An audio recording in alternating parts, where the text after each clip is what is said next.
حسد اور تکبر جب انسان کے اندر داخل ہوتے ہیں تو وہ عقل کو باہر کر دیتے ہیں۔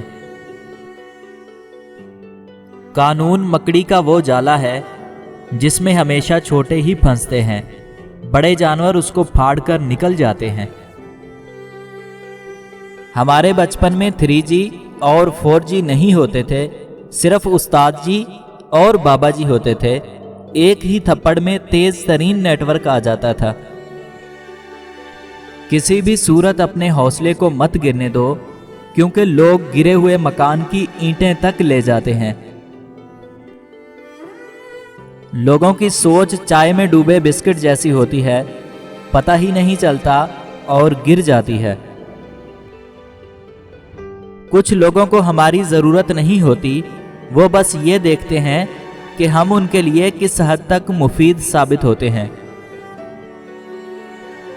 جاہلوں کا طریقہ یہ ہے کہ جب ان کی دلیل مقابل کے آگے نہیں چلتی تو وہ لڑنا شروع کر دیتے ہیں۔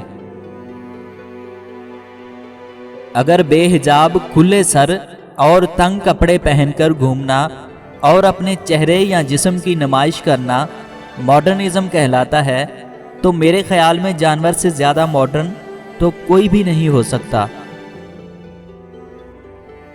جب ایک عورت کسی غیر مرد کو اپنا جسم پیش کر دیتی ہے تو مرد اسے اپنی ملکیت سمجھ کر اسے اپنی مرضی سے استعمال کرتا ہے۔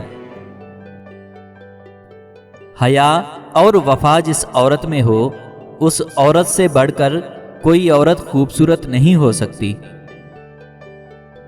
بارگاہ رب العزت میں دعا گو ہوں، اللہ پاک آپ کو اپنی رحمتوں اور برکتوں سے مالا مال کرے، رزق میں خیر و برکت عطا فرمائے اور ہمیشہ اپنی حفظ و امان میں رکھے، آمین۔